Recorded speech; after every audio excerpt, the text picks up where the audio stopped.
और यूक्रेन के बीच की लड़ाई को 50 दिन हो गए हैं और हम देख रहे हैं 50 दिन बाद भी रूस का क्या ऑब्जेक्टिव था या पुतिन की क्या वॉर एम था अभी तक पता नहीं। उसने क्या हासिल किया और क्या खोया।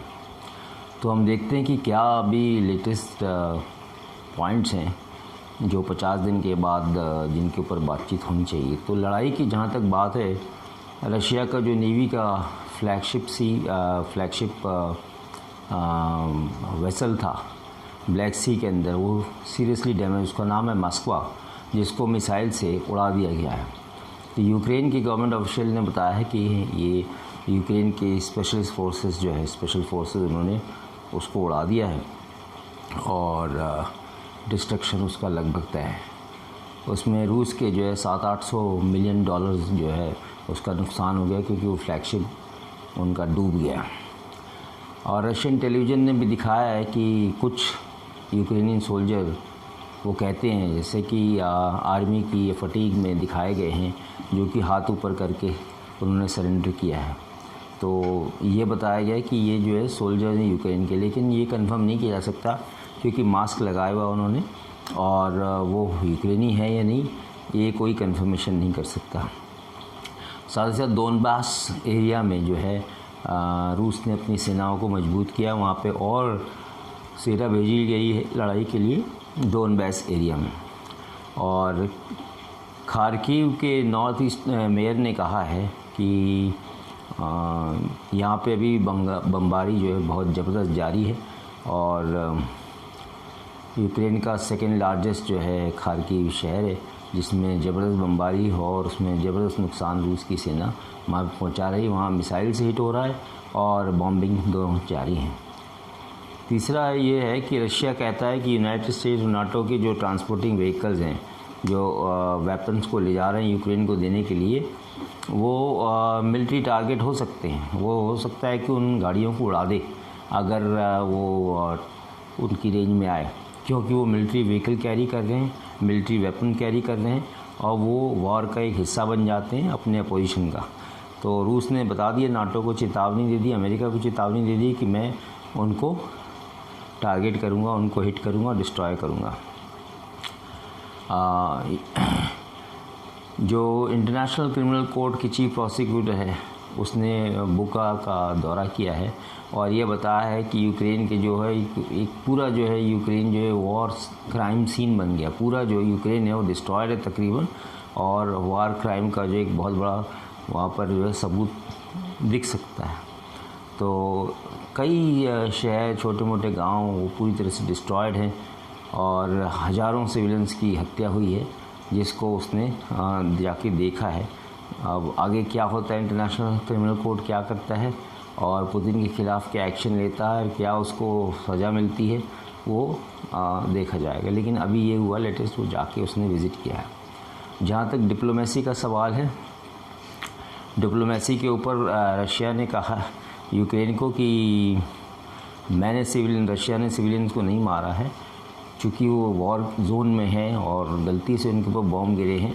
लेकिन रूस कहता है कि हमने सिर्फ मिलिट्री टारगेट को हिट किया है और नहीं मारा है। लेकिन जो यूरोपियन एक्सपर्ट कमेटी है सिक्योरिटी एंड कोऑपरेशन की, उसने देखा है इस मौके पे जाके कि वहाँ पे ह्यूमैनिटी का कितना नुकसान हुआ है। वहाँ पे हज़ारों आदमी मारे गए हैं, स्कूल तोड़ दिए गए हैं, बिल्डिंगें ध्वस्त हुई हैं, हॉस्पिटल्स गिरा दिए गए हैं।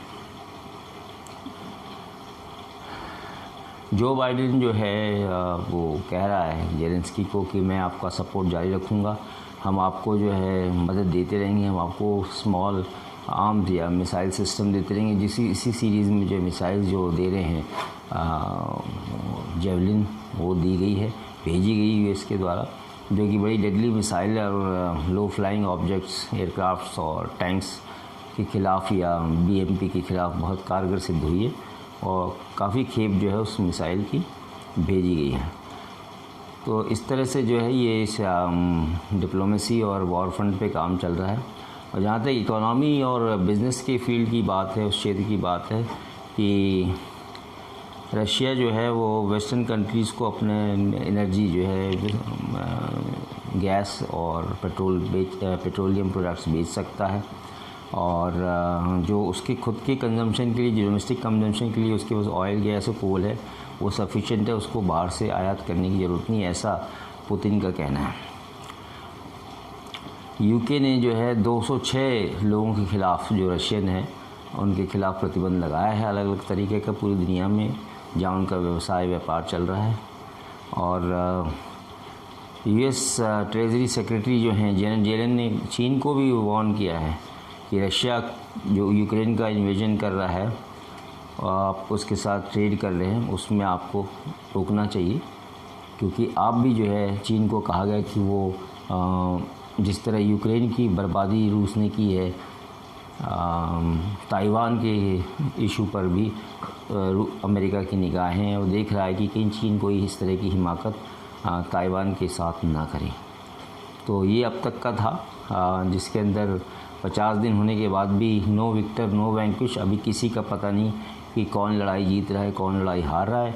लेकिन अगर न्यूक्लियर वेपन का उपयोग होता है, जो कि मॉस्को धमका रहा है और पुतिन धमका रहा है यूक्रेन को और नाटो देशों को, तो ये भी बता दिया गया पुतिन को कि अगर यूक्रेन पर न्यूक्लियर अटैक होता है, कीव पे होता है, तो मॉस्को का नाम और निशान मिटा दिया जाएगा। क्योंकि आपको बता दें कि यूक्रेन के पास कुछ न कुछ तो न्यूक्लियर वेपन्स हैं जिनका कोई खुलासा नहीं है, क्योंकि चेरनोबिल प्लांट के आसपास जो है न्यूक्लियर कुछ प्रोजेक्ट्स थे जिसके ऊपर यूक्रेन में काम हो रहा था।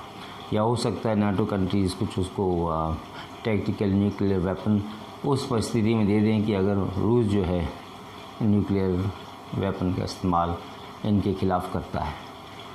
तो फिर मिलेंगे। ये 50 दिन की अभी तक की रिपोर्ट है, आगे देखिए क्या होता है। बातचीत की संभावना दोनों राष्ट्रपति के बीच में अभी तक नहीं है, दोनों नहीं मिल पा रहे हैं, डायरेक्टली मिलेंगे, लेकिन जेलेंस्की लड़ रहे हैं, अपनी सेना को उनके हौसले बुलंद कर रहे हैं और रूस की सेना पर घात लगाकर हमले किए जा रहे हैं और रूस को बहुत ज़्यादा नुकसान पहुंचाया जा रहा है। एक इंडिपेंडेंट असेसमेंट के हिसाब से रूस की सेना का 60% जो है वॉर मशीनरी रूस ने बर्बाद कर दिया है और उसके करीब 20-30 हज़ार सोल्जर्स ऐसा कहा जाता है मारे जा चुके हैं और काफ़ी बड़ा नुकसान है। तो एक तरह से ये भी देखा जा रहा है कि क्या रूस की सेना इतनी ट्रेंड नहीं थी, क्या उसकी प्लानिंग या पॉलिसी जो है ठीक नहीं है, कमज़ोर है, या रूस ने अफ़गानिस्तान के बाद कोई युद्ध लड़ा ही नहीं है जिसका उसको अनुभव नहीं है। तो आगे मिलिट्री एनालिसिस में देखा जाएगा कि क्या होता है। तब तक आप मेरे चैनल को देखिए, लाइक करिए, सब्सक्राइब करिए और अपने दोस्तों को भी जो है लिंक शेयर कीजिए। Thank you very much, keep on watching, thanks a lot.